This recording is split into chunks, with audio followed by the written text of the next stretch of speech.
नमस्कार दोस्तों, welcome to my channel.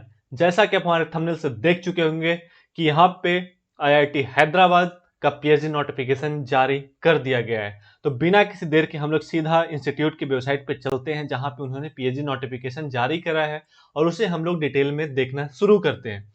तो अब हम लोग यहाँ पे वेबसाइट पे पहुंच चुके हैं आईआईटी हैदराबाद के, जहाँ पे पीएचडी नोटिफिकेशन जारी कर दी गई है और यहाँ पे डिपार्टमेंट वाइज पीएचडी नोटिफिकेशन जारी की जाती है। मतलब प्रत्येक डिपार्टमेंट का अलग अलग से ये जारी करते हैं। तो अब यहाँ पे अपन देख रहे हैं department of computer science and engineering IIT Hyderabad. तो यहाँ पे इन्होंने लिख रखा है पीएचडी प्रोग्राम, जिसको हम लोग देखेंगे अभी। लाइक कि जो सबसे पहला है 10 अक्टूबर से यहाँ पे एप्लीकेशन स्टार्ट हो चुकी है। ठीक है। और यहाँ पे जो डेडलाइन है एप्लीकेशन का वो है 24 अक्टूबर।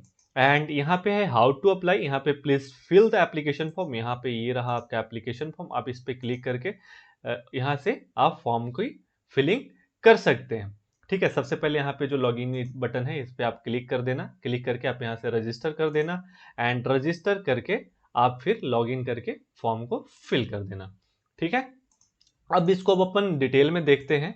तो सबसे पहला है कि अपन यहाँ पे इन्होंने percentage to CGPA conversion rule लिखा है, जिसको अगर जरूरत पड़े तो यहाँ से कन्वर्जन रूल आपने देख लेना कि परसेंटेज से जीपीए में कैसे कन्वर्ट करते हैं, अगर यहाँ पे कन्वर्ट करने की जरूरत आ पड़ी तो। ठीक है। एंड यहाँ पे कुछ उन्होंने ऐसा इन्फॉर्मेशन दे रखा है कि why join CSC @IIT Hyderabad for PhD. मतलब वो जनरली बताना चाहते हैं कि हम क्यों रिग्रेस हैं रिसर्च में और एक्सेट्रा इन चीज़ों में। दैट्स वाई आप यहाँ पे ज्वाइन कर रहे हो। तो अगर पढ़ना चाहते हो तो इसे पढ़ लेना।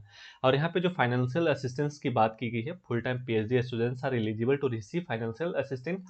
जो सारे आईआईटीज में मिलती है आपको, वही यहाँ पे भी मिलेगी। As per current norm MHRD fellowship provided monthly stipend 37,000 for the first 2 year and 42,000 for the next 3 years at SRF में जब आपका कन्वर्ट हो जाएगा। एंड यहाँ पे जो है कि एक 30% आपको HRA है in case IIT Hyderabad not provided campus accommodation to the student. अगर वहाँ पे कैंपस एकोमोडेशन अगर आपको नहीं मिलता है तब वो आपको 30% HRA भी देंगे, ताकि आप कैंपस से बाहर कहीं पे भी कोई रूम या कोई फ्लैट लेकर के आप रह सके। और उसमें आपको 30% आपको पैसे दे दिए जाएंगे। फिर यहाँ पे एक होता है IRBT फेलोशिप। इसके थ्रू भी यहाँ पे कैंडिडेट आ सकते हैं। एंड उसके बाद PM फेलोशिप, इसके थ्रू भी आ सकते हैं। एंड यहाँ पे है विश्वेश्वरैया फेलोशिप।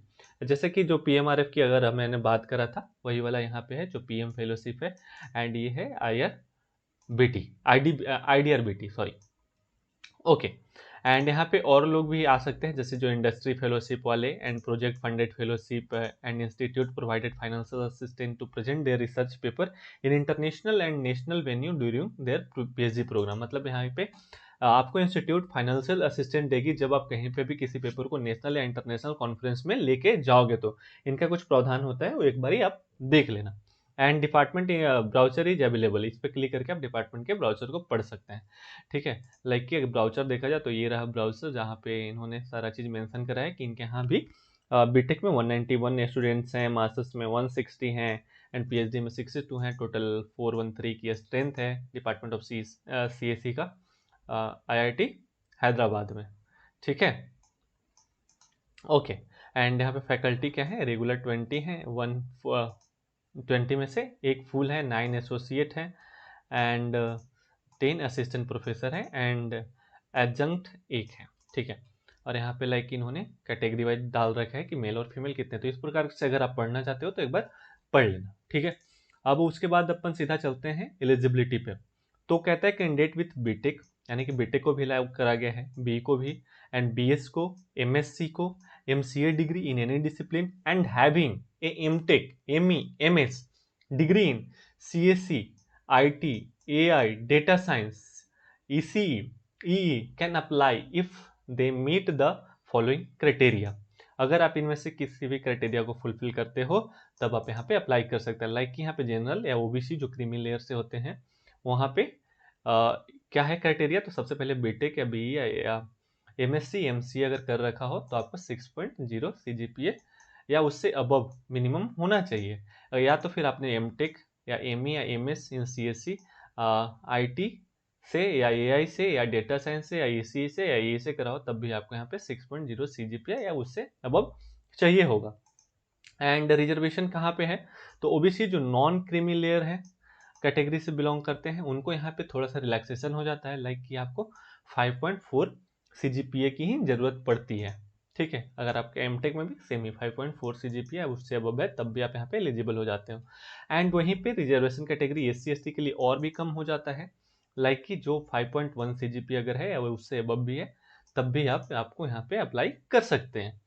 अब यहाँ पे एक बात और की गई है, डायरेक्ट पीएचडी। डायरेक्ट पीएचडी में क्या ये लिखते हैं, कहते हैं कैंडिडेट विद बीटेक या बी या बीएस या एमएससी या एमसीए इन सीएससी या ईई या आईटी या ईसीई या मैथ्स एंड कंप्यूटिंग या एआई या डेटा साइंस या अप्लाइड मैथ या अप्लाइड स्टैटिस्टिक्स या statistics and computing without having MTech, ME, MS degree in CSC, IT या AI data science can also apply. मतलब कि यहाँ पे अगर आपके पास एमटेक डिग्री नहीं है, तब भी आप यहाँ पे अप्लाई कर सकते हैं, यानी कि ग्रेजुएशन के लेवल पे भी, लेकिन आपका 4 ईयर का कोर्स होना चाहिए। लाइक जो बीटेक, बीई, बीएस या एमएससी को भी बीटेक के इक्विवेलेंट मानते हैं, एमसीए को भी, एक बात याद रखना। लेकिन उस केस में आपके पास एक वैलिड गेट होना चाहिए, किन किन सब्जेक्ट में, सीएससी में या ईई में या आईटी में या ईसीई में या मैथ्स में या data science and artificial intelligence में या स्टैटिस्टिक्स स्कोर, और जेआरएफ या असिस्टेंट प्रोफेसर सर्टिफिकेट जो यूजीसी का होता है, ये भी अगर हो आपके पास तब भी चलेगा। ठीक है, जेआरएफ या assistant professor certificate from UGC या INSPIRE PhD fellowship in computer science या मैथमेटिक्स या स्टैटिस्टिक्स और रिलेटेड एरिया। यानी कि कहने का कुल मतलब है कि आपके पास एमटेक अगर है, एमटेक है या एमई है, तब यहाँ पे आपको गेट या नेट का जरूरत नहीं है। लेकिन अगर उसके अलावा लाइक कि बीटेक, बीई या बीएस, एमएससी अगर है, तब आपको यहाँ पे आइदर गेट या नेट होना कंपलसरी है। अब यहाँ पे जो फुल टाइम पीएचडी हैं, उनमें क्या है कि जो सीजीपीए यहाँ पे इन्होंने अलग अलग करके रखा है, लाइक कि जनरल और ओबीसी क्रीमी लेयर के लिए 6.5 सीजीपीए है, एंड ओबीसी के लिए यहाँ पे 5.85 सीजीपीए है, एंड एससी एसटी के लिए 5.4 सीजीपीए है। ठीक है, ये था डायरेक्ट पीएचडी में एडमिशन लेने के लिए। एंड इसमें जो है कि जो ये वाला कैटेगरी है, यानी कि जिसमें आपने बीटेक, बीई और एमएससी वगैरह ये सारा चीज़ आता है, मतलब कि वैलिड गेट स्कोर नहीं होना चाहिए, उसका यहाँ पे ये क्राइटेरिया दे रखा है। ठीक है, एक चीज़ और इनमें यहाँ पे मेंशन करा है, बीटेक इन सीएससी या आईटी या ECE, AI, data science and mathematics and computing from CFTI, अगर किसी सेंट्रल फंडेड टेक्निकल इंस्टीट्यूट से करा हो, एंड सीजीपीए आपका 8 या उससे अबव हो। ठीक है, तब यहाँ पे without a valid GATE score भी आपको यहाँ पे आप एलिजिबल हो जाते हो। लेकिन यहाँ पे जो एक लिस्ट अवेलेबल है कि सीएफटीआई का, वो ओपन करके देखते हैं, जो कि अभी ओपन नहीं हो रहा है। आप एक बार जब आप ओपन करेंगे तो आप ओपन करके देख लेना। ठीक है, मतलब यहाँ पे अगर आपने बीटेक भी करा हो किसी सीएफटीआई से, तब आपको यहाँ पे गेट लिखने की या नेट होने की जरूरत नहीं, आप डायरेक्ट आ सकते हैं। ठीक है, तो यहाँ पे एक पार्ट टाइम वाले का है एलिजिबिलिटी, तो पार्ट टाइम वाले को अगर देखना हो तो वीडियो को पॉज करके आप यहाँ पे देख लेना, क्योंकि मैं सभी का बताऊंगा तो थोड़ा वीडियो लंबा हो जाएगा, दैट्स वाई मैं इसे एक्सप्लेन नहीं कर रहा हूँ। ठीक है, अब यहाँ पे एक चीज़ और इन्होंने मेंशन करा कि all CGPA mentioned above are out of 10, जो भी है वो आउट ऑफ 10 पे के कैटेगरी पे यहाँ पे उसको लिया जाएगा। ठीक है, एडमिशन प्रोसीज्योर क्या है कि वही सेम कि आपको रिटन टेस्ट और इंटरव्यू तो देना ही होगा, यह चीज़ें हैं। एंड मेजोरिटी, अब एक चीज़ और बहुत इंपॉर्टेंट है जो यहाँ पे इन्होंने मेंशन करा है, the majority of written test question 60% will cover data structure, algorithm and discrete mathematics. मतलब कुल मिला के आपको data structure, algorithm and discrete mathematics में बहुत ज़्यादा फोकस करना है, क्योंकि ये 60% का वेटेज है। तो आपका शॉर्ट लिस्ट होने का चांसेस ज़्यादा है कि आप इन तीनों को बहुत ही अच्छे से कमांड कर लो। एंड बाकी का जो 40% रिमेनिंग है, ये आपका जो गेट का सिलेबस है उससे ये पूछेंगे। गेट का मतलब जनरली ओवरऑल कंप्यूटर साइंस, और जिसमें इन 3 पे ज़्यादा फोकस करना है कि 60% आपका यहाँ से आ रहा है, क्योंकि एक बेस होता है कंप्यूटर साइंस का, data structure, algorithm and discrete mathematics. ठीक है, अब कहते हैं the list of candidate who are finally selected after interview will be announced on the CSC website approximately within 2 week of the interview date, मतलब कि interview date के 2 सप्ताह के अंदर, यानी कि अप्रोक्सीमेटली बात कर रहे हैं, वो जो है कि वेबसाइट पे जारी कर दिया जाएगा। And selected candidate will be intimated by email, and जो सेलेक्ट होंगे उनको ईमेल के द्वारा भी बता दिया जाएगा। यहाँ पे एक चीज़ और मेंशन करा है कि waiver for the written test, मतलब कि रिटन टेस्ट देने की जरूरत किनको नहीं है। तो उनका कुछ क्राइटेरिया यहाँ पे लाइक कि आपने बीटेक अगर किसी आईआईटी से करा हो, एंड यहाँ पे एक और सीजीपीए का क्राइटेरिया होगा कि आपका 8 है उससे एबव हो, मतलब बीटेक आपने आईआईटी से करा हो एंड आपका सीजीपीए सीपीआई जो भी लिखते हो वो जो है 8 है उससे अबव होना चाहिए। या दूसरा मास्टर्स कहीं आईआईटी आईआईएससी से करा हो, graduated in degree computer science engineering information technology with in the last 5 year, मतलब कि 5 ईयर से ज़्यादा नहीं होना चाहिए। और अगर आपका सीजीपीए 8.5 या उससे अबव है तब भी आप यहाँ पे एलिजिबल हो जाते हो।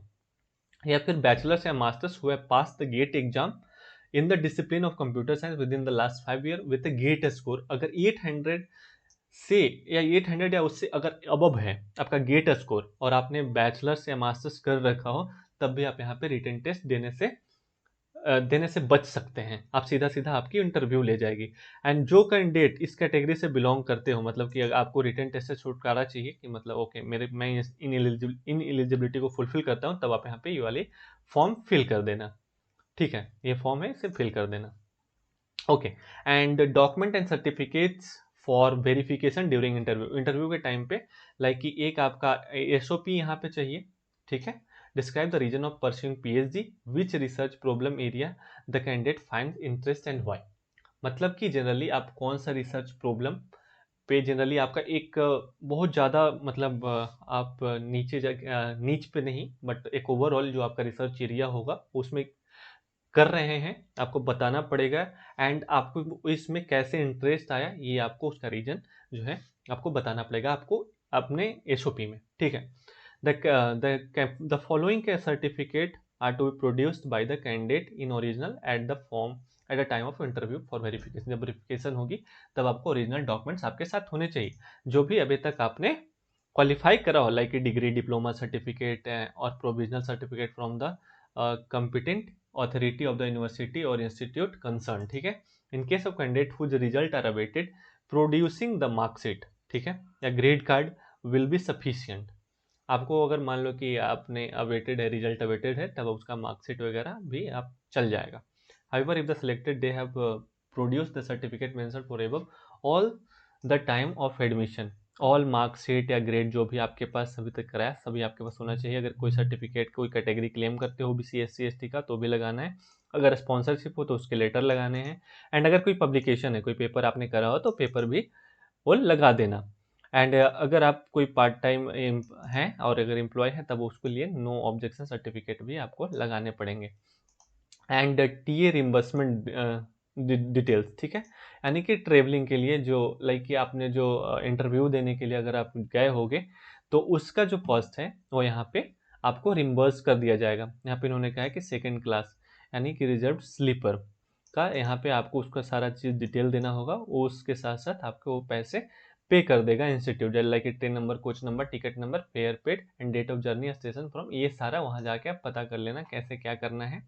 ये सारा चीज़ देने से वो आपका पैसा रिम्बर्स हो जाएगा, आपके अकाउंट में डाल दिया जाएगा जो आपको कॉस्ट आएगा इंटरव्यू के लिए जब देने जाएंगे तो, या फिर लौटेंगे तो, दोनों कैलकुलेट करके। And candidate travelling by aeroplane, अगर एरोप्लेन से जाते हैं या लाइक कि तो पहला एयर फेयर या train fair between same cities, like कि जो ट्रेन का जो फेयर है इस शहर से उस शहर का बीच का, तो फेयर आपको वापस कर दिया जाएगा। ठीक है, जो इंस्टीट्यूट का नॉर्म्स होगा। अगर उससे ज़्यादा कुछ जानकारी चाहिए तो आप इस बटन पे क्लिक करके आप फॉर्म फिल करके आप उससे क्वेरी पूछ सकते हैं। तो हम लोगों ने यहाँ पे आईआईटी हैदराबाद के जो सीएससी में पीएचडी नोटिफिकेशन है उसको हम लोग देख लिए। एंड यहाँ पे आप डेडलाइन को हमेशा याद रखना कि 24 अक्टूबर है, तो इससे पहले तक ही फॉर्म को अप्लाई कर देना, वरना फिर अगर आप अगर आईआईटी हैदराबाद अगर जाना चाहते हैं तो फिर उसमें आप फॉर्म ही नहीं अप्लाई कर पाएंगे, तो फिर आप आईआईटी हैदराबाद नहीं जा पाएंगे। एंड ये एक बहुत अच्छी आईआईटी है, जो है तो 2008 वाली आईआईटी, लेकिन ये बहुत ज़्यादा काम करके बहुत ज़्यादा रैंकिंग में भी अगर आप देखोगे तो बहुत ज़्यादा ऊपर आ चुकी है। ठीक है, तो अब हम लोगों ने इस वीडियो को यहीं तक अभी समाप्त करते हैं। एंड अगर आपको इस तरीके का वीडियो और भी चाहिए तो आप हमारे चैनल को सब्सक्राइब कर दीजिए एंड बेल आइकन को प्रेस कर दीजिए ताकि इस तरीके का नोटिफिकेशन आप तक जल्द से जल्द पहुंचे और हमसे जुड़े रहिए and prepare well, hustle hard, achieve more. Thank you so much.